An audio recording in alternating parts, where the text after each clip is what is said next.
Барыңыздарга салам, урматтуу өзүм врачмын долбоорунун катышуучулары, менин YouTube каналымдагы көрүүчүлөр, сиздер менен бүгүнкү видеодон көрүшүп турганыма абдан кубанычтамын. Мен Бекчан Турабеков, жалпы практикалык дарыгермин.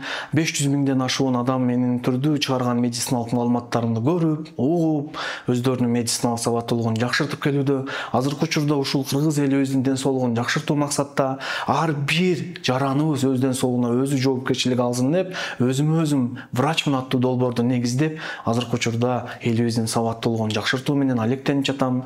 Буга чейин 5400дөн ашуун бейтапта жеке көзөмөлүмдө дарылоо кылып, алардын ийгиликтүү дарылануусун, ийгиликтүү айыгуусун камсыз кылдым. Менин YouTube каналыма катталып, Instagram баракчаларыма катталып, бул видеону башкалар менен бөлүшүп кетиңиздер. Бул видеодо сиздер менен ушул өзүм врачмын долбоорунун катышуучулары менен жүргүзүлгөн түз эфирди бөлүшмөкчүмүн. Барыңыздарга ийгилик жана жагымдуу көрүүнү каалайм. Ассаламу алейкум, доктор. Алейкум ассалам, жакшы, алхамдулилля, өзүңүз жакшысызбы? Соолугуңуз жакшыбы? Жакшы. Ахуалыңыз баарыбызды баарлап лечение кылып туруңуз. Чоң рахмат. Бир досум сизди мага айтып калды, ушул доктордон мен айыктым. Доктор болот, сөзсүз обязательно караш керек, көзөмөлүндө болуш керек деп, ошого мен сизге жазылайын деп консультацияга жазылганбыз. Анан сиз менен байланыштырабыз деген, ошол бойдон байланыштырып элек. Сиздин көзөмөлүңүзгө бир жылга жазылсак, бизде эмне көйгөй болуп атат? Бизде ашыкча вес болуп кетип атат. Ашык постоянно неприятный запах чыгат. Анан анан постоянно изжога болуп атат.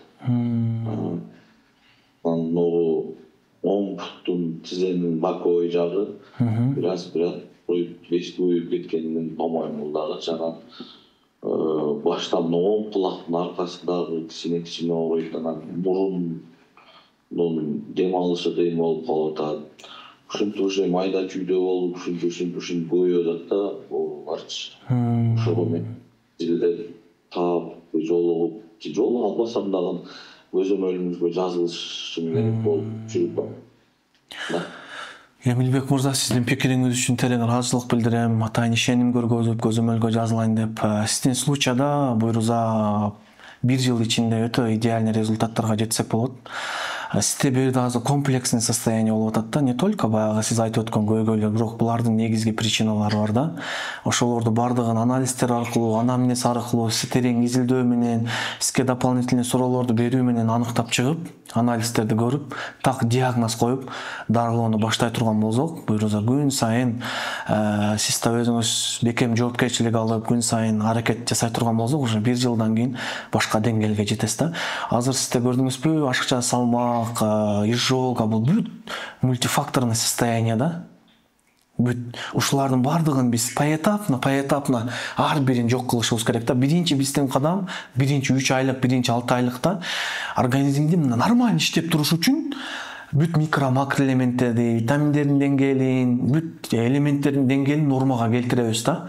Андан кийин уже бүт өзүнөн өзү организм уже өзүнүн состояниясын жакшыртып баштаганга биз уже жардам берип баштайбыз. Бул жерде сиздин тамактанууңуз, жашоо образыңыз, ошондо дагы радикальный ар кандай диета, бир нерсе жолдор менен эмес, доказательный медицинанын негизинде изилдөөлөрдөн тастыкталган, реальный сиздин пищевой поведенияңызга туура келген, мындай жеңил ыкмалар менен, акырындык менен жылып отуруп, эмне айыксак болот. Анан эң негизги нерсе сиздин тестостеронуңузга да өзгөчө көңүл бурабыз. Буйруза себеби дегенде билесиз, эркектердин жүрөгү бул тестостерон деген гормон да. Ар кандай факторлордун айынан тестостерон азайып кетет.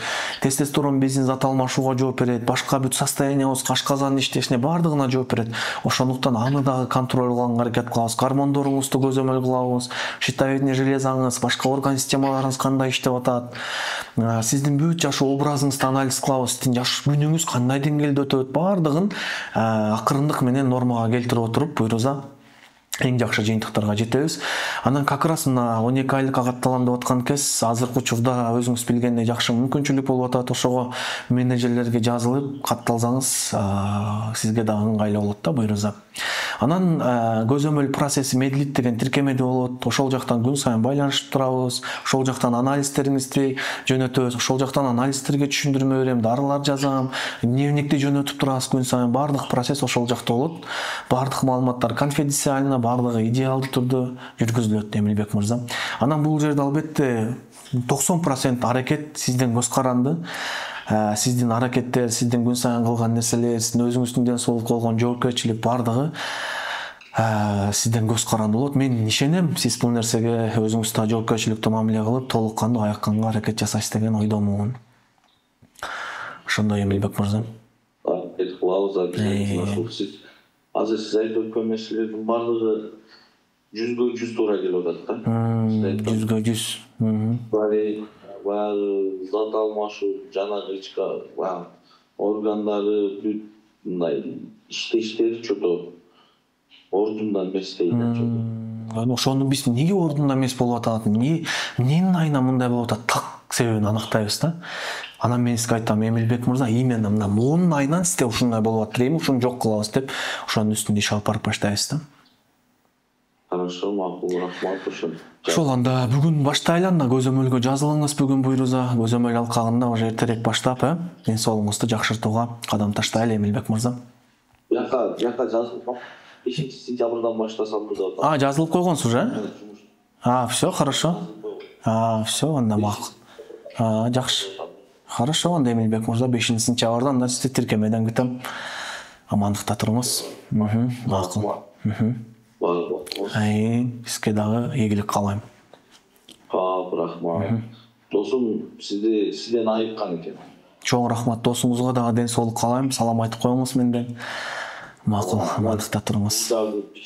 Бул жак Өзбекстан, Казакстан, Россия бүт бардыкка барды.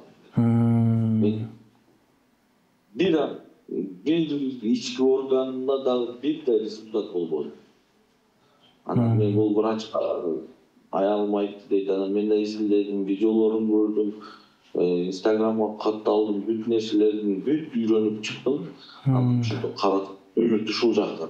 Ошото мага Алла таала бекеринен жолуктурбады деп мен жазылдым. Жазылып анализин тапшыртып, башка нерселер кылдык. Бул ачык айкын көрүнүп турат экен, бирок толук точно эмне себептен болгондорун орду менен адамдын организмин үйрөнүп чыгып, орду менен бүт нерсени дарылайт экен. Бирок мындай чындап айыкканыма мен 100% таң калдым. Бардык нерсеси ордунда болду. Мага лишний мындай химикат берген жок, укол берген жок, башка нерсе берген жок, только табигый витамин менен дарылады. Бирок азыр Кудайга шүгүр бар жогум сонун. Ордунда иштейт, тамак жесем сиңет, баса аламын, бүт нерселер мурункудай эмес. Азыр кыйла жакшы. Мурункудан караганда 101%ке мен жакшы болуп калдым. Кудайга шүгүр биздеги ушул башка жакта болгондо деле жазылмакпыз да, Европада, же Өзбекстанда, же Казакстанда болгондо деле бармакпыз да досум.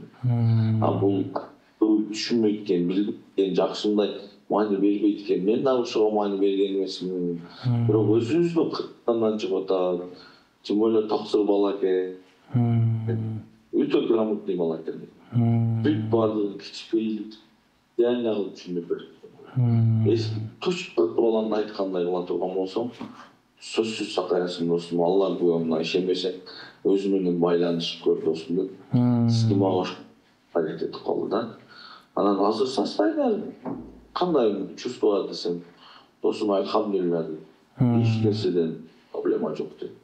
Тестостерон өтө сонун болуп дейт. Бүт бар. Мурункудан караганда азыр мен мурун зарядым 70, 60, 50, 55% менен жүрсөм, азыр 100% менен зарядта жүргөндөй жүрөм. Алла жүргөндөй эмес, заряженный жүрөм. Жетсем. Мурда чарчап калчумун. обед, после обеда мен чарчап калат элем. Где-то бир 2-3 барганда ийне албай калат элем. Эмне кандай болду мындай дарылоо немеси десем, мындай деле мындай кыйынчылыгы жок эле. Таблеткалар организмиңе карап, сен организмиңи окуп чыгып түшүнүп, өтө башка бала экен дейт. Баардык нерселерди ойлонуп, жакшы до конца ойлонуп, до конца чукуп, бүт баардыгы кандай анализ, кайерин ооруп атат, кайерине жагат, кайерине жакпайт, ашказандын кандай темпте иштеп атат, башын кайсы темпте чайт, кайсы темпте эс алат, бүт баардыгын ойлонуп экен. Бул да болсо таза 100% мээнет экен дейт. Мен ошол өтө ыраазымын. Өтө ыраазычылыгым. Сүйлөшүп калсам менден саламайт досум. Ой деп мен аманат деп айтты. Сизге айтып. Чоң рахмат Эмилбек мырза. Аллах таалам сизге дагы буйруза ошондой форматта сонун шыпа берет, буйруза баары жакшы болот. Досуңузга дагы терең салам айтып коюңуз буйруза. Аябай кубанычтамын ушундай деңгээлде аяктырып, ушул жөнөкөй биздин далилденген ыкмалардын жардамы менен баардыгы идеальный болгонуна өтө кубанычтамын Эмилбек мырза. Сизге дагы чоң рахмат, досуңуздун атайын пикирин мына эфирде канчалаган катталышуулар көрүп турган учурда айтып, ачык. Сизге дагы терең ыраазычылык билдирем. Макул анда. Жакшы туруңуз Эмилбек мырза. Макул. Биздин кыргыз элинин бүткүл элдин пешенесине ушундай иштеп, ушундай ийгиликтерди элдерди дарылап, ушундай темпте мындан дагы жакшы темпте иштешиңизге биз тилектешпиз, колдон келсе дуа кылабыз Алла таала. Чоң рахмат. Аллах ыраазы болсун сизден. Илимибизге илим кошулсун, акылыбызга акыл кошулсун. Айтканыңыз келсин Эмилбек мырза. Өтө жакшы иштерди кылыңыз. Элдерди айыктырыңыз, элдерге жардам бериңиз. Сизге терең менен рахмат айтабыз. Чоң рахмат Эмилбек мырза, амандыкта туруңуз. Рахмат. Макул. Чынында өтө кубанычтуу нерсе.